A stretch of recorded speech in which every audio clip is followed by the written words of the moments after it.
Gulf Chandrika in ഫോക്കസിലേക്ക് സ്വാഗതം. SIR ആശങ്കപ്പെടേണ്ടതുണ്ടോ?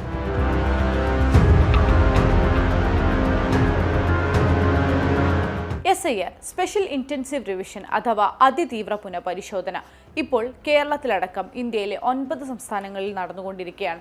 ബീഹാറിൽ നടപ്പിലായതിനു ശേഷം കേരളവും തമിഴ്നാടും വെസ്റ്റ് ബംഗാളും ഗുജറാത്തും ഗോവയും ആൻഡമാൻ നിക്കോബാർ ഐലൻഡും അടക്കം സംസ്ഥാനങ്ങളിലും 9 സംസ്ഥാനങ്ങളിലും കേന്ദ്രഭരണ പ്രദേശങ്ങളിലുമായി നടന്നുകൊണ്ടിരിക്കുന്ന SIRനെ കുറിച്ച് ആശങ്കകൾ സ്വാഭാവികമായും മനുഷ്യരിൽ ഒരുപാടുണ്ട്. ആശങ്കപ്പെടേണ്ടതുണ്ടോ എന്ന് തന്നെയാണ് ഈ ആഴ്ച ഇൻഫോക്കസ് ചർച്ച ചെയ്യുന്ന ചോദ്യവും. സ്വാഭാവികമായും ഇതിനു മുൻപ് SIR നടത്തിയ ഇന്ത്യയിലെ ഒരു സംസ്ഥാനമായ ബീഹാറിൽ 68 ലക്ഷത്തോളം പേർ വോട്ടർ പട്ടികയ്ക്ക് പുറത്താണ് എന്നറിയുമ്പോൾ നമുക്ക് ആശങ്കകളുണ്ട്. ബീഹാറിൽ തെരഞ്ഞെടുപ്പ് നടക്കുകയാണ്. അതിനിടെ വന്ന വോട്ട് ചോരി വിഷയവും ഡ്യൂപ്ലിക്കേറ്റ് എൻട്രികളും രാഹുൽ ഗാന്ധി ഉന്നയിച്ച വിഷയങ്ങളുമെല്ലാം നമുക്ക് മുൻപിലുണ്ട്. SIR സ്വാഭാവികമായും അതുകൊണ്ട് തന്നെ ചോദ്യങ്ങൾ ഉയർത്തുന്നു. നവംബർ 4 മുതൽ ഡിസംബർ 4 വരെയാണ് SIRന്റെ ആദ്യഘട്ട വിവരശേഖരണം നടന്നുകൊണ്ടിരിക്കുന്നത്.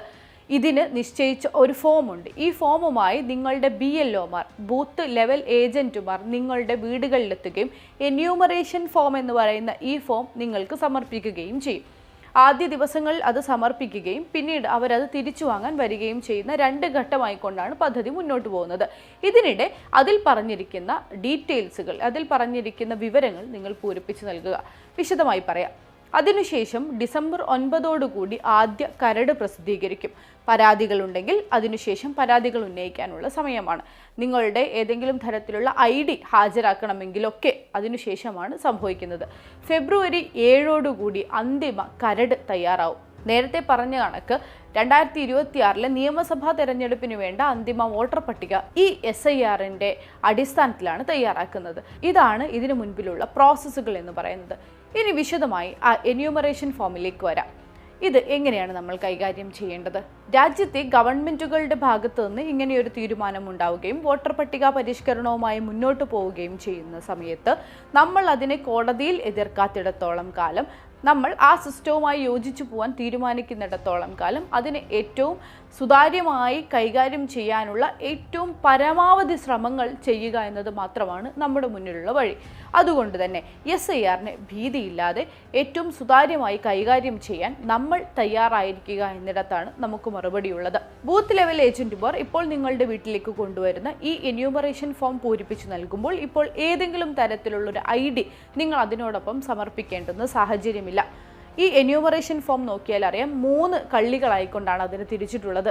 നിലവിൽ നിങ്ങളുടെ പേര്, ഫോട്ടോ അടക്കമുള്ള കാര്യങ്ങൾ പ്രിന്റ് ചെയ്തൊരു ഏരിയ, അവിടെ നിങ്ങളുടെ ഡീറ്റെയിൽസ് കൂടുതലായിട്ട് ആഡ് ചെയ്യാം. നിലവിൽ അതിലൊരു ഫോട്ടോയുണ്ടാകും. പുതിയ ഫോട്ടോ പതിക്കണമെന്ന് ആഗ്രഹമുള്ളവർക്ക് അതിന് തൊട്ടടുത്ത കോളത്തിൽ പുതിയ ഫോട്ടോ പതിക്കാം.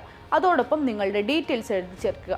നിങ്ങളുടെ ജനന തീയതി, ഫോൺ നമ്പർ, രക്ഷിതാവിൻ്റെ പേര്, മാതാവിൻ്റെ പേര് എന്നീ 4 വിവരങ്ങളാണ് നിർബന്ധമായും നമ്മളിതിൽ പൂരിപ്പിച്ചിരിക്കേണ്ടത്. അതല്ലാത്ത കുറച്ച് ഡീറ്റെയിൽസുകൾ കൂടി അത് ആവശ്യപ്പെടുന്നുണ്ട്. രക്ഷിതാവിൻ്റെ എപ്പിക് നമ്പർ എന്ന് പറയുന്നത് ഇലക്ഷൻ ഫോട്ടോ ID കാർഡ് നമ്പറാണ്. നമ്മുടെ ഫോട്ടോ ID കാർഡ് ഉണ്ടല്ലോ, അതിലുള്ള നമ്പർ മാത്രമാണത്. ആ എപ്പിക് നമ്പർ അടക്കമുള്ള വിവരങ്ങൾ ലഭ്യമാണെങ്കിൽ നമുക്കതിൽ കൂട്ടിച്ചേർക്കാം. നമുക്കറിയാവുന്ന പരമാവധി ഡീറ്റെയിൽസുകൾ വെച്ച് ഈ ഫോം പൂരിപ്പിച്ച് നൽകുന്നതാണ് ഏറ്റവും ഉചിതമായ കാര്യം. അതുകൊണ്ട് തന്നെ ഇലക്ഷൻ ഫോട്ടോ ID കാർഡ് നിങ്ങളുടെ കയ്യിലുണ്ടെങ്കിൽ ഈ എപ്പിക് നമ്പർ കൂടി പൂരിപ്പിച്ച് നൽകാവുന്നതാണ്. ഇതോടൊപ്പം ഇനി ബാക്കി 2 കള്ളികൾ, അത് കഴിഞ്ഞ SIRൽ നിങ്ങൾ ഉൾപ്പെട്ടിട്ടുണ്ടെങ്കിൽ അതിൻ്റെ ഡീറ്റെയിൽസ് ആഡ് ചെയ്യാനാണ്. ഇപ്പോൾ ഏകദേശം 40 വയസ്സിന് മുകളിലുള്ള ആളുകളായിരിക്കും 2002 SIRൽ ഉൾപ്പെട്ടിട്ടുള്ള ആളുകൾ എന്ന് പറയുന്നത്. അന്ന് വോട്ടുണ്ടായിരുന്ന, അന്ന് വോട്ടർ പട്ടികയിൽ പേരുണ്ടായിരുന്ന ആളുകൾ.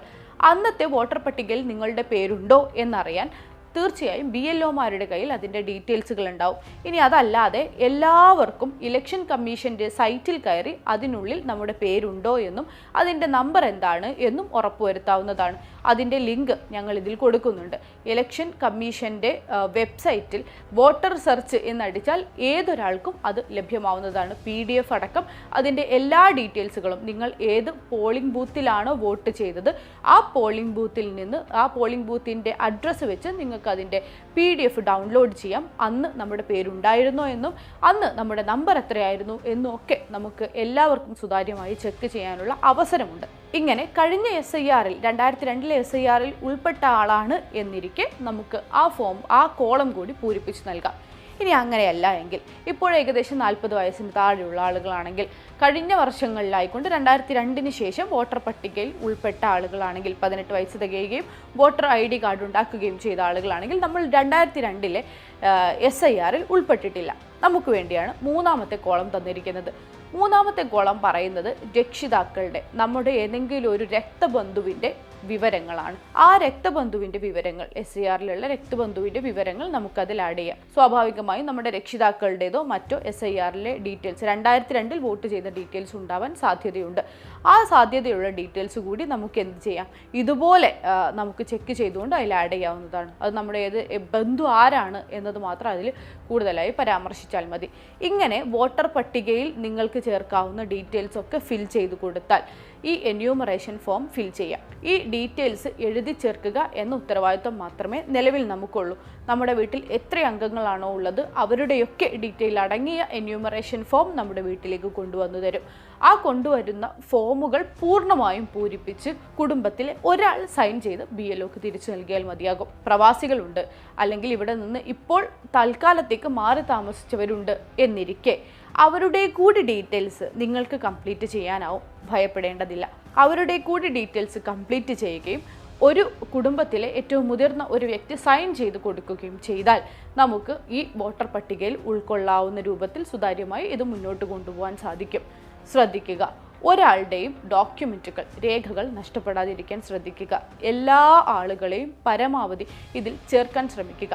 ഒരു കുടുംബത്തിലെ മുഴുവൻ അംഗങ്ങളും ഗൾഫിലോ മറ്റ് വിദേശ രാജ്യങ്ങളിലോ ആണെങ്കിൽ കൂടി അവരുടെ ബന്ധുവിന് ഇത് പൂരിപ്പിച്ച് സൈൻ ചെയ്ത് BLOക്ക് നൽകാൻ സാധിക്കും. അവർ അവിടെ സ്ഥിരതാമസമാവുകയും പൗരത്വം എടുക്കുകയും ചെയ്തിട്ടുള്ള ആളല്ല എങ്കിൽ തീർച്ചയായും അവർക്ക് ഈ രാജ്യത്ത് വോട്ട് ചെയ്യാനുള്ള അവകാശമുണ്ട്. അതിനെ നമ്മൾ വിനിയോഗിക്കുക തന്നെ വേണം. അതെ, SIRൻ്റെ പ്രക്രിയ കേരളത്തിൽ നമുക്ക് കുറച്ചുകൂടി സുതാര്യമായി കൊണ്ടുപോകാനുള്ള സാഹചര്യമുണ്ട്.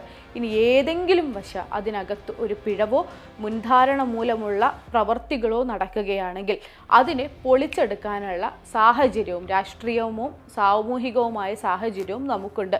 നമുക്കതിനെ ഏറ്റവും മനോഹരമായിട്ട് ഉപയോഗപ്പെടുത്താനും സാധിക്കും. നിലവിൽ നമുക്ക് ചെയ്യാനുള്ളത് ജാഗ്രതയോടുകൂടി ഈ കാര്യങ്ങളെ കൈകാര്യം ചെയ്യുക എന്നത് മാത്രമാണ്. ഗവൺമെൻറ് സിസ്റ്റം കൊണ്ടുപോകുന്ന ഈ നടപടിക്രമങ്ങളോട് സഹകരിച്ച് അത് ഏത് പരിധി വരെ സുതാര്യമാകുന്നുവോ ആ പരിധി വരെ സഹകരിച്ച് തന്നെ നമുക്ക് മുന്നോട്ട് പോകാം.